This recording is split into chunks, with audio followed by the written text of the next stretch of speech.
Won't you come away with me to an infinite land? From the ordinary yard to the library lake. Oh, the wonders you will see. Join the prodigal's hand. It's time to go to the Gutterscape. In a town, in an ordinary place, not any different from where you live, there was a young man whose job was that he was an internet programmer. All day long, he sat at his desk and worked, making websites for the bank and other businesses. At the end of one day, which was especially dull indeed, he would come home to his apartment, which was quite ordinary itself. His name was Albert. Well, I'm home. That was a hard day at the website business, and all I want to do right now is relax. Let's see. I wonder if I got anything good in the mail.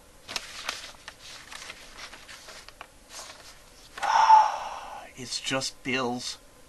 I'm so tired of paying the bills. I'm tired of going to work and making websites. I'm tired of sitting at home at my computer and not having many friends. When I was young and often picked on for being a nerd, I thought it would be better when I grew up. But it's not. It's just the same as ever. Sometimes I just wish that I could go for an adventure. Albert then noticed something that he had not noticed before. Underneath the other envelopes, with the bills in them, there was another envelope, and this envelope was not ordinary. Oh no, it was not ordinary in the slightest. For this envelope was made up from silver and had patterns upon it of crimson and violet. What's this? How strange. I've never seen anything like it before. It's probably just an advertising letter. I don't think I'll open it. Albert hesitated. Well, I guess that I might as well at least read the return address and see who it's from. There's no harm in that. Let's see.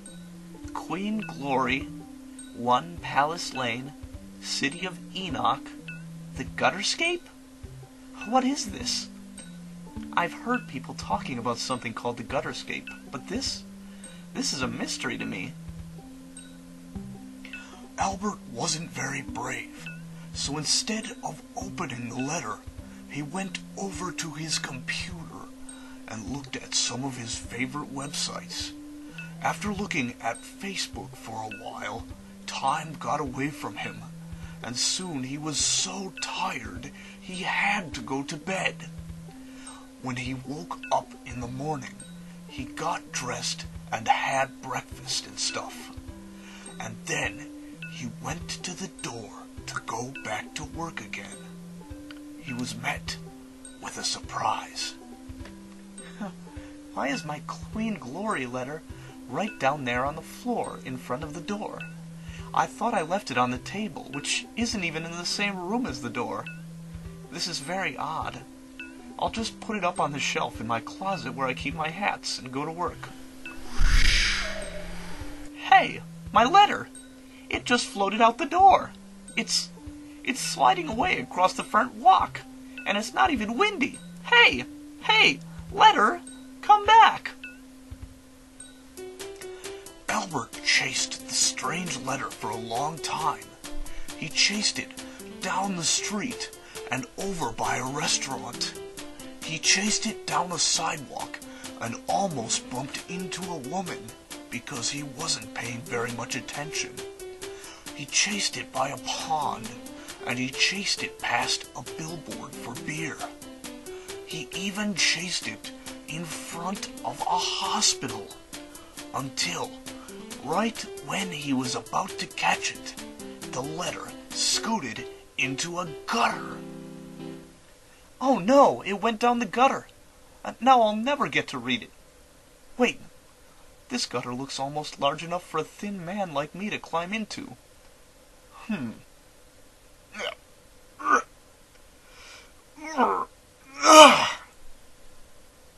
There.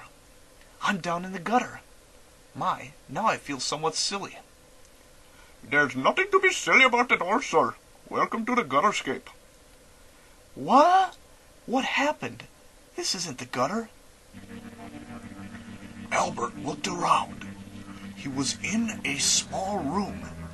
It looked like the inside of a tent with red and yellow stripes on the walls. The floor was simply made from dirt.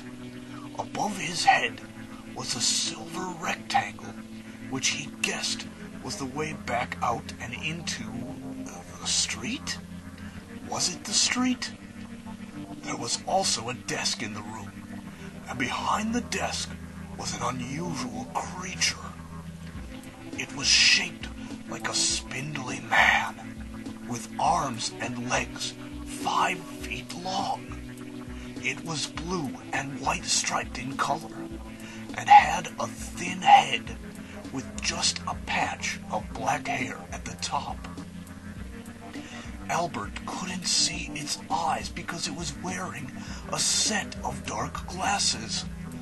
On the desk was some paperwork of some kind. This is the Gutterscape. You have arrived on the Great Mountain, sir. My name is Alabaster, and I will be your registry clerk. Welcome. Let's get you registered. The Gutterscape? How did I get here? Ah, you must not have read your letter. The Gutterscape is an amazing world of wonders that you have just entered. I would explain what lies outside of this booth, but you would never believe me until you see it. So for now, let's concentrate on registering you. Okay. What do I need to do? Well, you're a prodigal now, so let's start with your appearance. You can't go around in the Gutterscape being a red-headed man wearing a polo shirt. Oh, well, this is all I have. Do you have something else for me to wear? Wear? I have a lot more than that for you, but we can start with that. What would you like to wear? I don't know. What am I expected to wear? Whatever you like best. There is no limit. Do you have a red jumpsuit with lots of pockets? Yes, of course. That can be arranged.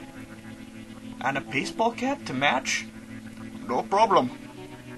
Well, what do I do? Are you going to get them for me? Look in the mirror. See for yourself. How did you do that? I'm wearing the jumpsuit and cap right now. On the Great Mountain, you choose your own appearance. There are no limits. Whatever you want to look like, you get it. Really? That's how I look like this. Wow. It's the magic of the Gutterscape. Now forget about clothes. What do you really want to look like? Well, I have a filling in one of my teeth that I don't like. Hey, it's gone. The tooth is perfect. Correct. You wished it away. Well, in that case, can I be very tall? See for yourself. Wow! I must be 7 feet tall. And now I have very large muscular arms and a barrel chest. Haha! Goodbye, scrawny old Albert. Albert? That is not your name anymore. Not here. Oh boy, do I get to choose a new name too? I've never liked Albert. I'm afraid you can't take a name yet. Not until you have seen a resident. Well, fine. I'll go see one whenever you're ready. Huh. A resident is a monster. A terrible creature that lives in the dark corners of the Gutterscape. They can take any form. It is not my job to introduce you to one. No, thank you. Monsters? That sounds dangerous. Sometimes, yes. You have a name. That must mean that you've seen one? Yes, I've seen a number of them. My first time I was so scared that I turned white. That is why my name is Alabaster. I'm going to need some way to defend myself if there are residents about. What would you like? It will be provided you. Any weapon you could want. I suppose the best thing would be a long spear with a tip that tapers down to a needle's point. Hey, here it is, right in my hand. Very good, sir. You're all ready. Is that it? Is that the whole registry process? Am I done? Well, sir, as soon as you step out of here, you can't change anything else. Is there anything more about your appearance that you would like to change before you lose the chance? Well, it's kind of embarrassing. I've heard them all, sir. It will be of no surprise to me. Well, I've always wanted to have golden skin. You've got it. And pointed teeth. Maybe that'll help me defend myself when things get tough? You've got that too. Okay then, I think I'm ready. I think I'm ready to go to the Gutterscape. Very well then, farewell. If you ever want to return to your other life, you just come back here, and you will be allowed to leave. In the meantime, just open that flap and set out. You'll find yourself on the peak of the great mountain. Out there, you'll meet other prodigals who may be able to guide you in your adventures. Adventures? Oh boy! Goodbye, Alabaster. Goodbye. The new, tall prodigal with the golden skin stepped out of the tent and found himself at the summit of a mountain that was very tall. He could see off into the distance in every direction, far and wide. In some places, he saw trees and forests. Other places, he saw bodies of water. Still other places, he saw great cities. There were cliffs and canyons, rivers and valleys and hills, fields and caves, and wild wilderness. And all over, there were amazing bright colors, like nothing ever seen, intense and swirling, so radiant that all he could do was stand there and stare all around him at everything. Around him were many more tents, just like the one he was just in. Excuse me? Oh, hello there. Albert saw what resembled a frail old woman with a kindly face. Her nose was long, and she was a bit plump. She stooped with age. She was wearing a poncho. You look like a big, strong man. Yes, I suppose I do. Do you know where you're going to go from here? Have any plans? I just got here. I don't even know what kind of places there are. Oh, I thought as much. Don't worry. I'm in the same boat as you. I arrived not 20 minutes ago, and it's all the same to me. City of Peg, Library Lake, Beast Forest, they all sound alike to me. Just nonsense.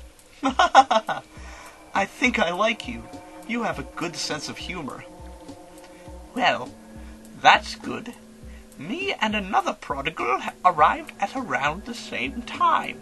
We found ourselves a guide who knows these lands, but he said we would need to find someone strong who could serve as a bodyguard. And well, you gave yourself that big spear, so you must be hoping to use it. I suppose I wouldn't mind slaying a resident or two. My, keep the gory details to yourself, young man. Let me introduce you to the others. Okay. The old woman took Albert by the hand and led him to a nearby area of the mountain's peak. Standing there were two prodigals, One was short, and a red round creature with shiny skin.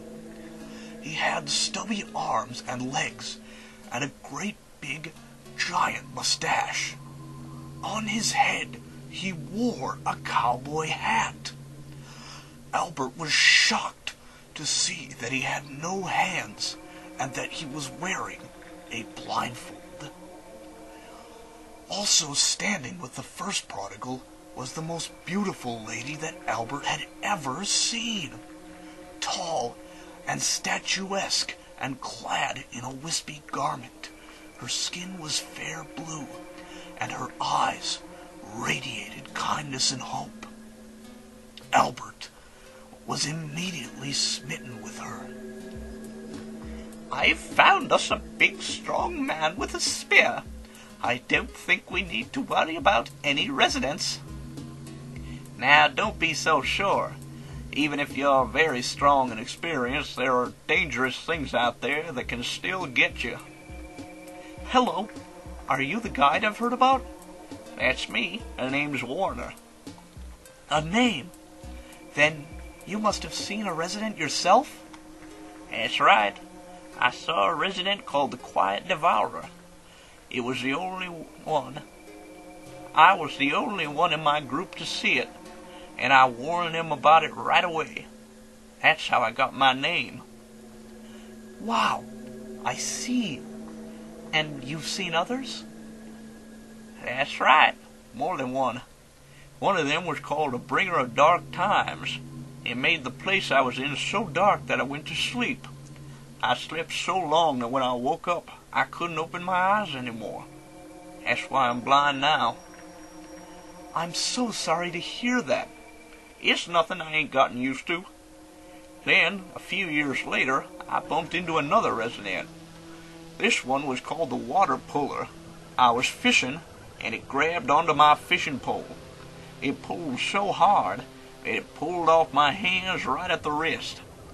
I should have let go, but I thought it was just a fish, so I didn't.